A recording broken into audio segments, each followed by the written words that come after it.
अस्सलाम वालेकुम रहमतुल्लाहि वबरकातुहू। कैसे हो मेरे दोस्तों? उम्मीद है आप सब अच्छे होंगे।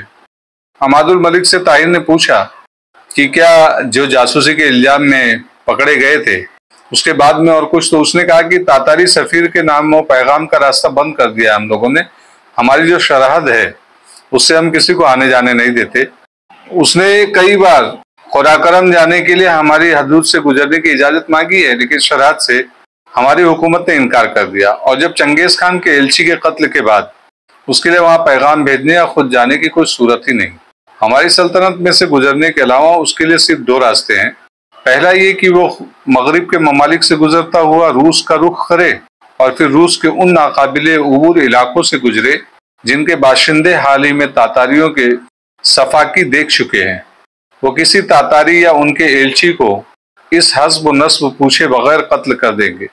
दूसरा रास्ता यह है कि वो समंदर के रास्ते हिंदुस्तान जाए और वहां से कराकरम का रुख करे।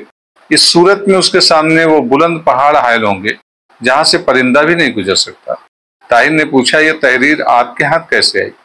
हमादुल मलिक ने जवाब दिया, खलीफा नासिर की फिरासत ने हमें चौकन्ना रहना सिखा दिया है। उन्होंने इसी मुहिम के लिए एक खारजी तुर्क की खिदमत हासिल की थी और ये चमड़ा उसके जूते के तले के अंदर से दिया गया था। जो उसका जूता होता है उसके तलवे में रखा गया था। लेकिन हमारे सरहद के अफसर जासूसों को पहचानने में बहुत माहिर हैं। सरहद के गवर्नर ने एलची को कत्ल कर दिया है और इस खत की नकल सुल्तान को और असल मेरे पास भेज दिया है। खलीफा को इन वाकयात का इल्म हो चुका है। मैं वजीर आजम से मिल चुका हूँ। उसे मैंने ये नहीं बताया कि असल खत मेरे पास पहुंच चुका है। मैंने सिर्फ एक नकल पेश कर दी थी। तो वजीर आजम ने आपको क्या जवाब दिया? उन्होंने बेशुमार कस्में खाई, वजीर खारजा को गालियां दी और मुझे अपने महल में बुला करके बिठाकर सीधे खलीफा के पास पहुंचे और वापस आकर मुझे बताया कि खलीफा ने वजीर खारजा को बुलाया है।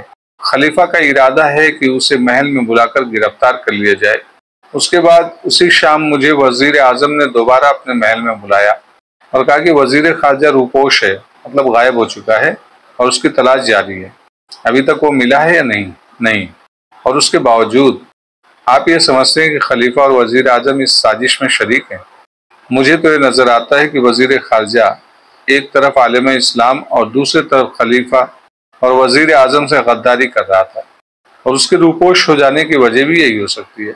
हमादुल मलिक ने कहा, हो सकता है कि आपका ख्याल सही हो और दोपहर के वक्त खलीफा के एलची के इस मुतालबे ने कि आप फौरन मेरे साथ चलें उसे शक में डाल दिया हो।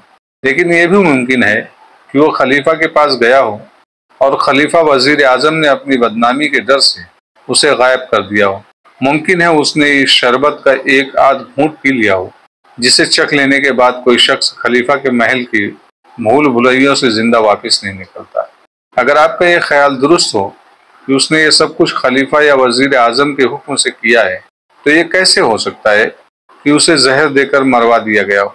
ऐसे अहम मुहिम की नाकामी के बाद खलीफा उसे किसी नेक सलूक का मुस्तहक तो नहीं समझता होगा। मरवाने की बजाय कहीं छुपा दिया गया हो तो उसकी वजह सिर्फ यही हो सकती है कि खलीफा और वजीर आजम इस मामले की खुली तहकीकात से घबराते थे। मेरी तसल्ली के लिए उन्हें यकीनन सजा देनी पड़ती और अपनी गर्दन जल्लाद की तलवार देखकर उसे खलीफा या वजीर आजम का राज छुपाने में कोई मसलहत नजर न आती। वो सब कुछ बता देता। ताहिर ने कहा, आप तस्वीर का सिर्फ एक रुख देखते हैं। आप ये क्यों नहीं सोचते कि ये साजिश सिर्फ वजीर खारजा की थी और वो सजा के खौफ से छुप गया है? मैं इस बात के अमकान से इनकार नहीं करता, लेकिन हालात ने हमें हर बात के तारीख पहलू को देखने पर मजबूर कर दिया है। ताहिर ने कहा, आपको मुझ पर एतमाद है? हमादुल मलिक ने जवाब दिया, आप पर एतमाद करने के लिए जानना ही काफ़ी है कि आप एक बहादुर नौजवान हैं, एक मुजाहिद के बेटे हैं। जिस शख्स के ईमान की शहादत सलाहुद्दीन अय्यूबी रहमतुल्लाह अलैह की तलवार दे रही हो, मैं उसके खुलूस पर शुबा कैसे करूं या शुबा करने की जरूरत नहीं कर सकता, शक करने की कोई भी गुंजाइश नहीं रख सकता। आपको यकीन है कि चंगेज खान ख्वारजम पर हमला कर देगा? अगर वजीर खारजा का यह पैगाम उसके पास पहुंच चुका होता तो वो शायद अब तक हमला कर भी चुका होता। और अगर वजीर आजम की तरफ से उसे ये पैगाम मिल जाए कि हमले की सूरत में बगदाद का हर मुसलमान ख्वारजम शाह के झंडे तले जमा हो जाएगा तो मुझे यकीन है कि चंगेज खान को आलम इस्लाम की तरफ आंख उठाकर देखने की भी जुर्रत भी नहीं होगी। اگر میں وزیر اعظم سے ایسا پیغام حاصل کر لوں تو کیا آپ خواجم کی سرحد عبور کرنے میں میری مدد کریں گے؟ میں وزیر اعظم کے ہر اقدام کو شک و شبہ کی نگاہ سے دیکھوں گا، لیکن اگر آپ ایسا پیغام حاصل کر سکیں تو مجھے یہ اطمینان ہوگا کہ قراقرم پہنچ کر ایسے پیغام کا مفہوم بدل نہیں جائے گا۔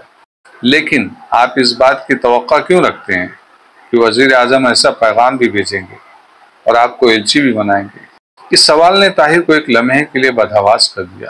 اس کے دل میں شک پیدا ہوا کہ اگر اس نے یہ بتا دیا کہ وزیر اعظم اسے چنگیز خان کے پاس بھیجنے کا ارادہ ظاہر کر چکا ہے تو عماد الملک کے شک بڑھ جائیں گے۔ اس نے جواب دیا، میں وزیر اعظم سے مطالبہ کروں گا۔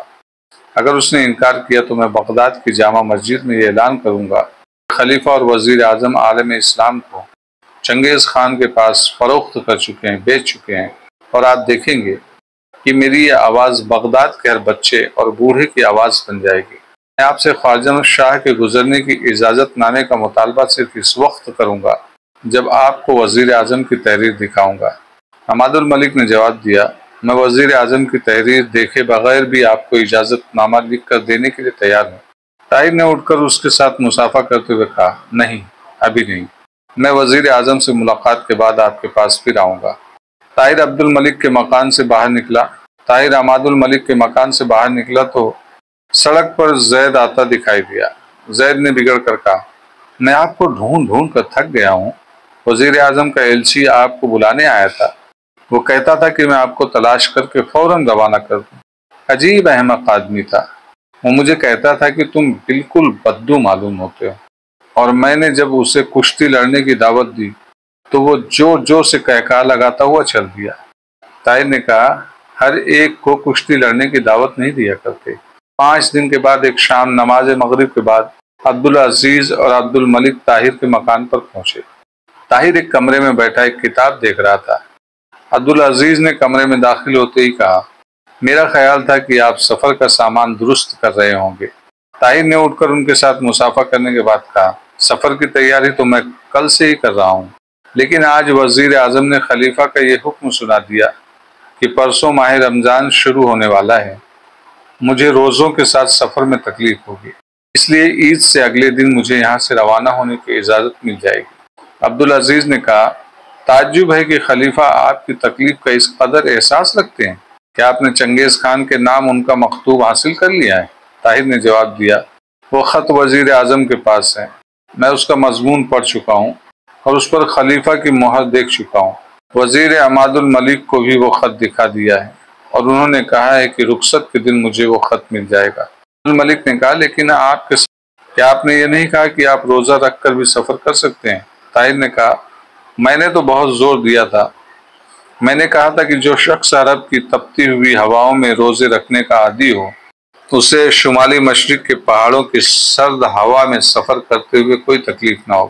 اس کے علاوہ اس سفر کی اہمیت ایسی ہے کہ مجھے معمولی تکلیف کو نظر انداز کرنا چاہیے۔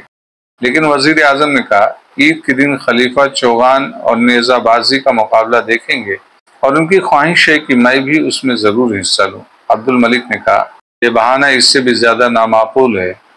عزیز، تم بتاؤ، جب چنگیز خان کی افواج خواجم کی شمالی مشرقی سرحد پر نقل و حرکت کر رہی ہے اور خلیفہ اسے متنبہ کرنا ضروری سمجھتے ہیں تو طاہر کو ایک ماہ اور یہاں روکنے کی وجہ کیا ہو سکتی ہے؟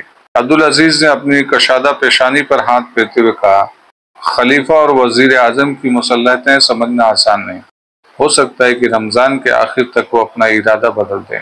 بڑھاپے کی وجہ سے خلیفہ کی قوت فیصلہ جواب دے چکی ہے اور اتنی بڑی چھلانگ لگانے سے پہلے ان کے لیے 1 ماہ یا 1 برس سوچنا کوئی بڑی بات نہیں۔ ہاں، مجھے ایک بات کا خدشہ ہے۔